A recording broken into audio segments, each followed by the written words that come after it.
तो दोस्तों मैं आज आपको एक्सप्लेन करने जा रहा हूँ as long as you love me का एपिसोड नंबर 33 और एपिसोड नंबर 34। तो अगर आपने अभी तक मुझे सब्सक्राइब नहीं किया तो सब्सक्राइब कर दें। तो एपिसोड की शुरुआत होती है और जो शाम है कि वो जाती है अपनी मम्मी के पास और अपनी मम्मी को बताती है कि जो उनका प्ले है वो कैंसिल हो गया। तभी वहाँ पे यान आ जाता है और वो दरवाजे के बाहर खड़ा रहता है। तो वो सुन रहा होता है खड़े होके। तो मामा कहती है कि जो हमारा प्ले होने वाला था तो उसमें जो इन्वेस्टमेंट किया था लोगों ने वो निकाल लिया है। जिस कंपनी हमने इन्वेस्ट किया था उसने पैसे निकाल लिए हैं। उसकी वजह से जो हमारा प्ले है वो नहीं हो पाएगा। तो जो डॉक्टर ये है वो कहती है कि अगर कोई इन्वेस्टमेंट की प्रॉब्लम है तो तुम यान को कह दो, यान ज़रूर करेगा इन्वेस्टमेंट उस कंपनी में। तो वो कहती है कि मैं हर चीज़ के लिए यान पे डिपेंड नहीं हो सकती। तो जो यान है वो बाहर खड़े होकर सुन रहा होता है सब कुछ। फिर यान ये सुनते ही वहाँ से चला जाता है और मिलने जाता है वो जियांगजी से। तो जियांगजी उससे बात करता है और कहता है कि मुझे पता है कि तुम्हें बहुत सारी प्रॉब्लम्स आ रही है शंघाई को मेंटेन करने के लिए। तो जियांग उससे कहता है कि हम दोनों एक जैसे हैं, हम दोनों को करना तो कुछ और था और हम कर अभी कुछ और रहे हैं। और जो जियांग है वो कहता है कि मैं तुम्हारी मदद तो करना चाहता हूँ पर मैं ज़्यादा कुछ कर नहीं सकता क्योंकि आफ्टर ऑल मैं भी जियांग फैमिली से बिलोंग करता हूँ। तो कहता है कि वो सीधे सीधे ये कहना चाहता है कि उसके पापा की वजह से वो ज़्यादा कुछ मदद नहीं कर पाएगा यान का। उसके बाद हम आ जाते हैं घर पे। तो घर पे जो शामैग है वो खिला रही होती है डॉक्टर ये को। तभी उसे कॉल आता है एक आदमी का। वो आदमी कहता है कि मुझे तुम्हारा जो रिज्यूमे है वो मुझे मिला और अगर तुम यहाँ पे आओगी और जो मेरी बच्ची है उसका आज बर्थडे पार्टी है उसमें आके अगर तुम परफॉर्म करती हो मैं तुम्हारी कंपनी में इन्वेस्ट करने को तैयार हो जाऊँगा। तो जो शाओमेंग है वो पहले थोड़ा हिचकिचाती है पर बाद में वो सोचती है कि अगर ये इन्वेस्ट करने को तैयार है तो ये चली जाएगी। तो शाओमेंग जो अपने कॉस्ट्यूम्स है वो लेके निकलती है। तो वहाँ पे उसे जियांगजी बाहर मिल जाता है। तो जियांग कहता है कि तुम कहाँ जा रही हो। तो जो शाओमेंग है वो उसे बताती है। तो जियांग भी उसके पीछे पीछे उस घर तक पहुँच जाता है। तो उसके बाद जैसे अंदर हम जाते हैं तो शाओमेंग अंदर जाती है और जो कपड़े चेंज करके बाहर आती है। तो उस घर की जो नौकरानी है वो कहती है कि तुम ज़्यादा करीब जाने की कोशिश मत करना मेरे बॉस से। और उसके बाद वो फ़ोन लगा के किसी को कुछ तो बता देती है। उसके बाद हम देखते हैं कि जो बच्ची है उसका बर्थडे पार्टी शुरू हो जाता है। उसके बाद जैसे ही शाम एक परफॉर्मेंस शुरू करती है तो जो बच्चा है वो और ज़्यादा डिमांड करने लगते हैं। कहते हैं कि हमें और भी दूसरे फेरी टेल सुनने हैं। तो जो शाम है कि वो थोड़ा अनकंफर्टेबल फील करती है पर फिर भी वो परफॉर्म करके दिखा देती है।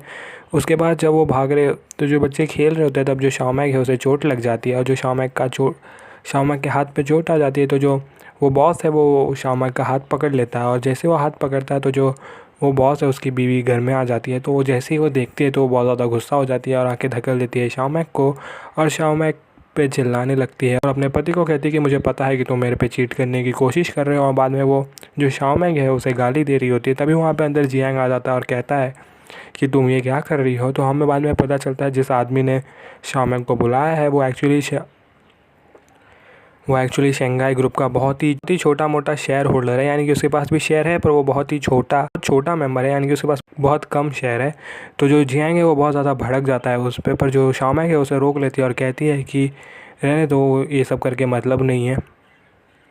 उसके बाद जो जियांग है उसे ले जाता है अपने घर पे और बाद में जो उसके हाथ पे चोट आई होती है तो उस पर वो मलहम लगा रहा होता है और वो कहता है कि तुम्हें अपना ख्याल रखना पड़ेगा कि तुम इतनी बड़ी हो चुकी है, तुम्हें इतना तो अक्ल होना चाहिए कि तुम उसके घर पे गई क्यों जब उसके घर पे और कोई था नहीं।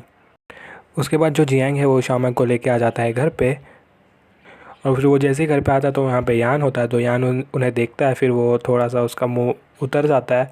तभी जो डॉक्टर ये है वो आती है और शामैक को पकड़ के कहती है कि ये जो आदमी तुम्हारे साथ आया है क्या वो तुम्हारा बॉयफ्रेंड है। तो वो कहती है कि नहीं ऐसा कुछ नहीं है।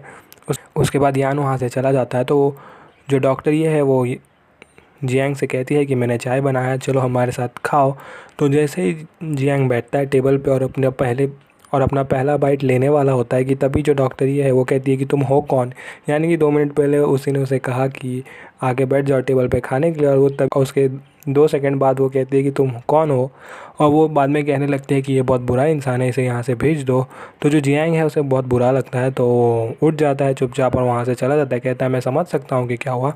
तो शाओमेंग बाहर आती है और कहती है कि मैं माफ़ी मांगती हूँ अपनी मम्मी की तरफ से। तो वो कहता है कि उसमें कोई बात नहीं, मुझे पता है कि उनकी जो कंडीशन है वो ठीक नहीं है तो ऐसा होता है। उसके बाद हम देखते हैं कि जो यान का सेक्रेटरी है वो एक कंपनी में गया होता है। तो वो कंपनी को एक्वायर करने का सोच रहे होते हैं, यानी कि वो कंपनी अब आ जाएगी शंघाई ग्रुप के नीचे। तो एक्चुअली में यान ने भेजा होता है अपने सेक्रेटरी को उस कंपनी में जो कंपनी इन्वेस्ट करने वाली थी शाओमेंग के प्रोजेक्ट में, जो शाओमेंग का प्ले है उसमें। पर उस कंपनी ने बाद में मना कर दिया। तो यान ने कहा कि तुम जाके उस कंपनी को एक्वायर कर लो, यानी कि अब वो कंपनी बिलोंग करेगी शंघाई ग्रुप को। पर एक कंडीशन होगा कि उन्हें वापस इन्वेस्ट करना पड़ेगा शाओमेक के प्रोजेक्ट में, और शाओमेक को पता नहीं चलना चाहिए कि यान ने ये किया है। तो उसके बाद हम देखते हैं कि जो डायरेक्टर है वो कॉल करता है शाओमेक को, और शाओमेक को बताता है कि जिस कंपनी ने कहा था कि जिस कंपनी ने इन्वेस्टमेंट कैंसिल कर दिया था वो कंपनी फिर से तैयार हो गई है हमारे प्रोजेक्ट में इन्वेस्ट करने के लिए, तो हम जो प्ले है वो फिर से कर पाएंगे। फिर जो डायरेक्टर है वो शाओमेक को कहता है कि उन्हें एक और जन चाहिए। जो कुछ लोग हैं जिनको जैसे पता चला कि जो हमें पैसे मिलने वाले थे वो नहीं मिलने वाले, तो कुछ एक्टर्स ने छोड़ दिया था काम। कुछ एक्टर्स की ज़रूरत है उन्हें फ़िलहाल, तो उन्हें ढूंढना होगा कुछ एक्टर्स को। तो शाओमेक कहती है कि जो एक वेंडी नाम की कैरेक्टर है, मुझे पता है कि वेंडी को कौन सबसे बेस्ट प्ले करेगा। तो जो शाओमेक अपने दोस्त से मिलने जाती है, तो जो शाओमेक की कॉलेज में 2 दोस्त थी, एक थी जितांग और ये दूसरी वाली दोस्त, तो इसका नाम है यांगशी। तो यांगशी से मिलने जाती है और उसे कहती है कि तुम प्लीज़ ये वेंडी के रोल के लिए तैयार हो जाओ, जो हमारा प्ले है उसमें प्लीज़ तुम वेंडी प्ले करो। तो बहुत बोलने के बाद वो तैयार हो जाती है। उसके बाद हम पहुंच जाते हैं रिहर्सल में। तो इन लोग रिहर्सल कर रहे होते हैं और जो डायरेक्टर है वो इनकी एक्टिंग देखता है और कहता है कि तुम लोग बहुत अच्छे एक्टर हो और मुझे पक्का पता है कि जो ये शो है वो हिट होने वाला है। उसके बाद जो शाओमेक है मिलने चली जाती है उस बच्चे से और डायरेक्टर लिन से। तो वो जो बच्चे का आँख है वो बहुत सुधर गया है, यानी कि जो ऑपरेशन होने के बाद जो उसे ब्लर दिख रहा था तो वो ब्लर धीरे धीरे ख़त्म होते जा रहा है और ऐसा टाइम आएगा कि उसे चश्मा भी नहीं पहनना पड़ेगा। तो जो डायरेक्टर लिन है उसे वो कहती है कि प्लीज़ आप मेरे प्ले में आए, मेरा प्ले होने वाला है, तो मैं चाहती हूँ कि आप और जो ये बच्चा है वो प्ले देखने ज़रूर आए मेरा, और हो सकता है वहाँ पे यान भी आ जाए। उसके बाद हम आ जाते हैं घर पे। तो जो शाओमेक है वो घर में प्रैक्टिस कर रही होती है। तो जो अब वो एक्टिंग कर रही है तो उसे सामने कोई है नहीं, तो वो दोनों रोल खुद से प्ले कर रही है। तो ये देख के जो सिस्टर है और जो उसकी मम्मी है वो दोनों हंस रहे होते हैं। तभी यान आ जाता है पीछे से और वो देखता है उसका स्क्रिप्ट। तो वो कहता है कि तुम पीटर पैन प्ले कर रही हो इस प्ले में। तो पीटर पैन स्टोरी है एक बच्चे की, वो बच्चा कभी ग्रो नहीं होता, यानी कि वो बच्चा ही रहता है हमेशा, भले ही कितना भी टाइम बीत जाए वो बच्चे का बच्चा ही रहेगा। तो शाओमेक पीटर पैन प्ले कर रही होती है इस प्ले में और वो कहती है कि यान अगर तुम्हारे टाइम मिलेगा तो प्लीज़ तुम मेरा शो देखने आना। तो यान कहता है कि देखेंगे, अगर मेरे को टाइम मिला तो मैं आ जाऊँगा। उसके बाद हम आ जाते हैं प्ले में और जो प्ले के लिए इन लोग रेडी हो रहे होते हैं, तभी मेकअप कर रहे होते हैं, तभी वहाँ पे जो जिटोंग है वो मिलने आ जाती है शाओमेक से। और फिर उसके थोड़ी देर बाद आ जाता है जियांग। तो जियांग जैसे ही आता है तो वो रूम के अंदर आता है, वो जो शाओमेक है उसको गाल पे जाके किस कर देता है। तो जैसे ही वो ये करता है तो जो जिटोंग है वो भी वहाँ पर होती है और वो जैसे ही देखती है तो उसे बहुत ज़्यादा गुस्सा आ जाता है। उसके बाद जो शाओमेक है वो कहती है कि अभी रिहर्सल का टाइम, अभी जो प्ले है उसका टाइम हो गया, तो तुम लोग प्लीज़ बाहर चले जाओ। और जो जिटोंग है वो पकड़ लेती है हाथ जियांग का और उसे लेके चली जाती है बाहर, और वहीं पे एपिसोड नंबर 33 ख़त्म होता है। तो देखते हैं एपिसोड नंबर 34 में क्या हुआ। तो एपिसोड 34 की शुरुआत होती है और हम देखते हैं कि जो शाओमेक है वो पर्दे के पीछे से देख रही होती है कि यान आया है कि नहीं। तो यान आया नहीं होता, पर बाकी के जितने लोग हैं वहाँ पे आ गए होते हैं और बाद में जो प्ले है वो शुरू हो जाता है। तो प्ले शुरू होने से जस्ट पहले जो लाइट बंद कर दिया जाता है, जैसे थिएटर जैसा ही होता है। तो जैसे मूवी चालू होती है तो लाइट बंद कर देते हैं, वहाँ इधर भी वैसे ही होता है, तो लाइट बंद कर देते हैं। तो स्टेज पे लाइट चालू होती है और जैसे ही लाइट बंद होता है तो जो यान है वो चुपचाप आता है और बैठ जाता है और फिर बाद में वो पूरा प्ले देख लेता है और प्ले की शुरुआत होती है और प्ले का एंड हो जाता है। तो एंड होने से पहले जो यान है वो उठ के वहाँ से चला जाता है अंधेरे में ही। तो जितने भी लोग वहाँ पे मौजूद होते हैं उन्हें ये तो नहीं पता चलता कि यान आया था शो देखने, पर यान एक्चुअली में आया था शो देखने के लिए। तो जैसे ही शो ख़त्म होता है इन लोग सब बैक स्टेज जाते हैं, तो वहाँ पे 2 रिपोर्टर आ जाते हैं और जो शाओमेक है उससे सवाल करने लगते हैं। तो शाओमेक कहती है कि नहीं, मेरे पास अभी कोई जवाब नहीं है। तो उन लोग फटाक से चले जाते हैं जिटोंग के पास और जिटोंग को जाके पूछने लगते हैं, मैंने सुना है कि आप तीनों के बीच में लव ट्रायंगल चालू है, यानी कि शाओमेक, जिटोंग और जो जियांग है उनके बीच में, क्योंकि दोनों की स्टोरी ऑनलाइन आ चुकी है। तो जिटोंग कहती है कि मैं फ़िलहाल तो इसका आंसर नहीं दे सकती। और उसके बाद वो दोनों रिपोर्टर चले जाते हैं डायरेक्टर लिन के पास और डायरेक्टर लिन से पूछने लगते हैं कि क्या क्या हुआ। तो डायरेक्टर लिन उन्हें सब बताती है कि कैसे उसने इस बच्चे के लिए बहुत ज़्यादा मेहनत की है।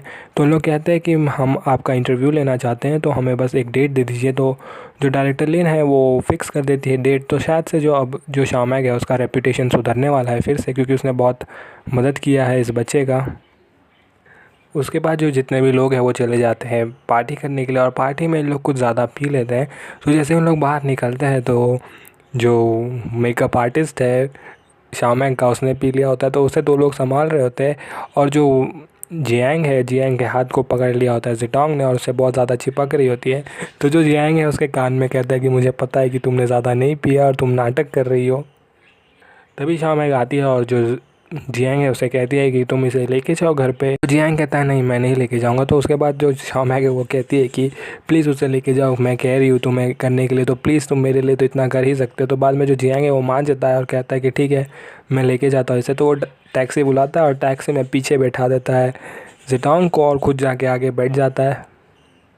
तो जैसे ही जिटोंग निकल जाती है तो जो सीनियर है शाओमेक की वो उसे कहती है कि तुम्हें बहुत ज़्यादा चौकन्ना रहना होगा जिटोंग के सामने। जिटोंग बहुत ही ज़्यादा चालाक है और वो मुझे नहीं लगता वो तुम्हें अपना दोस्त समझती है। उसके बाद हम आ जाते हैं जियांग उसके बाद हम आ जाते हैं जिटोंग के घर पे। तो जो जियांग उसे छोड़ने आता है और जैसे उन लोग बेड के पास आते हैं तो जो जिटोंग है उसे खींच लेती है बेड पे। और तो जिटोंग कोशिश तो बहुत करती है जियांग को अपने तरफ करने की, पर जियांग बिल्कुल भी नहीं मानता। और उसके बाद जब जियांग वहाँ से निकल रहा होता है तो वो लास्ट टाइम कोशिश करती है कम से कम वो जियांग को किस कर सके। तो जियांग भी थोड़ा प्ले करता है साथ में, ऐसा आता है वो के पास, बाद में उसे धक्कल देता है यानी कि टीज़ करता है और फिर वहाँ से वो चला जाता है। उसके बाद शाओमेक भी आ जाती है घर पे। तो जो शाओमेक जैसे घर पे आती है तो उसने भी थोड़ी बहुत पी ली होती है। तो जो यान है उसे पकड़ के ले जाता है उसके रूम में और बाद में उसे उल्टी कराता है क्योंकि उसके बॉडी से उसका अल्कोहल निकालना होता है। उसके बाद जाके वो बेड पे उसे सुला देता है। तो जो शाओमेक कहती है कि मुझे समझ में नहीं आ रहा कि तुमने अपने पैसे जो ये स्पोर्ट्स सेंटर है उसमें क्यों इन्वेस्ट किए हैं, क्योंकि जो तुम्हारा ओरिजिनल बिज़नेस स्टाइल है, जो शंघाई का बिज़नेस स्टाइल है वो इस तरह का तो नहीं है, पर फिर भी तुमने एक स्पोर्ट्स सेंटर में अपने पैसे को इन्वेस्ट किया। तो मुझे ये बात समझ में नहीं आ रही।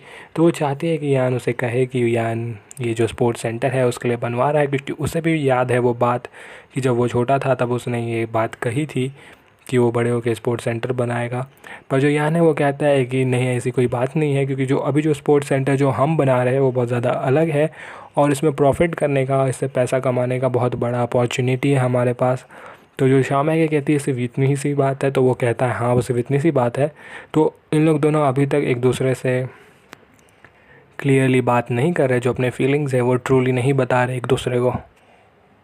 उसके बाद हम अगले दिन पहुंच जाते हैं शंघाई ग्रुप में और शंघाई ग्रुप में इन लोग की मीटिंग चल रही होती है। तो इन लोग कहते हैं कि जो फर्स्ट फेज़ है जो स्पोर्ट्स सेंटर का है वो कंप्लीट हो चुका है, पर जो सेकंड फेज़ है उसके लिए हमें थोड़ा इन्वेस्टमेंट चाहिए और इस इन्वेस्टमेंट के लिए हमें थोड़ी एडवर्टाइजिंग करनी होगी।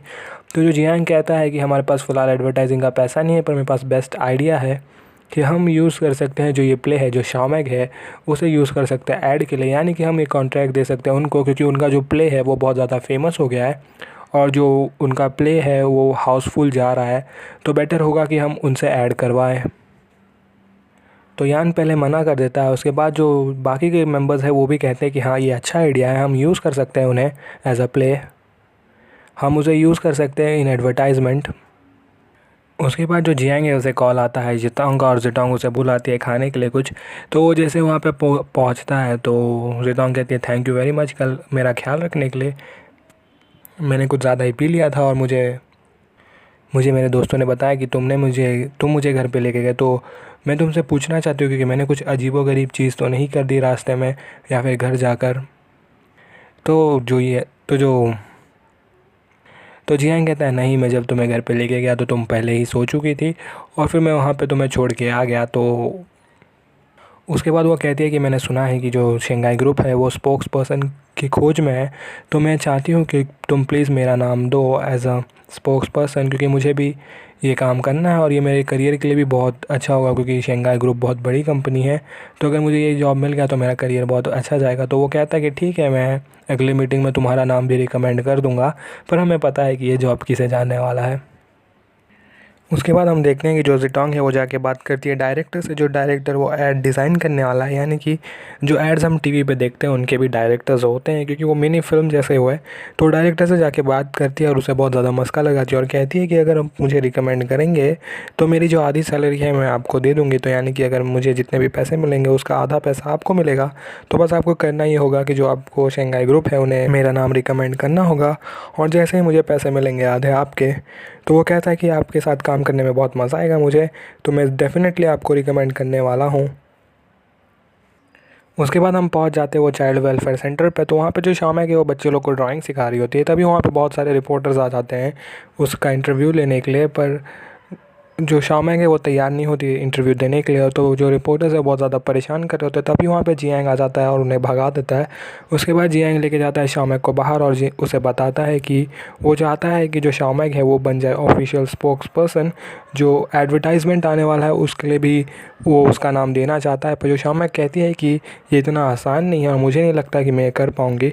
तो जो जियांग है वो कहता है कि तुम इसके लिए बेस्ट हो, क्योंकि तुम शंघाई की शेयर होल्डर भी हो और तुमने बहुत सारे काम किए हुए हैं। तुमने चाइल्ड शो होस्ट किया हुआ है, तो तुम कैमरा रेडी भी हो और तुम्हें स्पोर्ट्स के बारे में भी पता है, क्योंकि तुम पहले स्पोर्ट्स भी करती थी। तो तुम्हें सब कुछ पता है और तुम बेस्ट कैंडिडेट हो इस जॉब के लिए। तो उसके बाद शाओमेंग चली जाती है घर पे। तो वो घर पे जैसे ही जाती है तो यान के कमरे में जाती है। तो यान के कमरे में जाके वो फाइल देखती है उस स्पोर्ट्स सेंटर का। तो जैसे ही वो पिक्चर देखती है, यानी कि जो प्लान है जिस तरह से ये बनने वाला है सेंटर, तो वो कहती है कि ये तो वही सेंटर है जो उसने प्रॉमिस किया था वो बनाएगा। तभी वहाँ पे यान आ जाता है। तो यान से पूछने लगती है कि ये तो वही सेंटर है जो मैंने ड्राइंग में तुम्हें बना के दिया था। तो जो शाओमेंग को कहती है कि यानी कि ये तुम सेंटर जो बना रहे हो वो मेरे लिए बना रहे हो। तो जो यान है वो कुछ कहता नहीं है, पर वो समझ जाती है। तो फटाक से जाके यान को हग कर लेती है और यान को कहती है कि जियांग आया था मुझे कहने के लिए कि मैं इस सेंटर की ऑफिशियल स्पोक्स पर्सन बन जाऊं। तो जो यान है वो कहता है कि ये तुम पे है, अगर तुम्हें बनना है तो तुम बन सकती हो, अगर तुम्हें नहीं बनना है तो मैं तुम्हें प्रेशर नहीं करूँगा। तो यान भी मान जाता है और हम देखते हैं कि जो शाओमेंग है वो एक्चुअल में स्पोक्स पर्सन बन जाती है। और फिर वहीं पे उसका जो फ़ोटोशूट है वो शुरू हो जाता है। तो फ़ोटोशूट हर चीज़ में होता है, जो अलग अलग टाइप की जो चीज़ें वहाँ पे मिलेंगी उस हर चीज़ का जो कॉस्ट्यूम है वो पहन के फ़ोटोशूट शुरू हो जाता है। तो आप समझ सकते हैं जब ये बात पता चलेगी ज़ेटोंग को कि शाओमेंग बन गई है नई स्पोक्स पर्सन, तो उसे कितना गुस्सा आएगा। और वहीं पे एपिसोड नंबर 34 ख़त्म होता है। तो दोस्तों, अगर आपने अभी तक मुझे सब्सक्राइब नहीं किया तो सब्सक्राइब कर दें और अगले वीडियो तक के लिए बाय।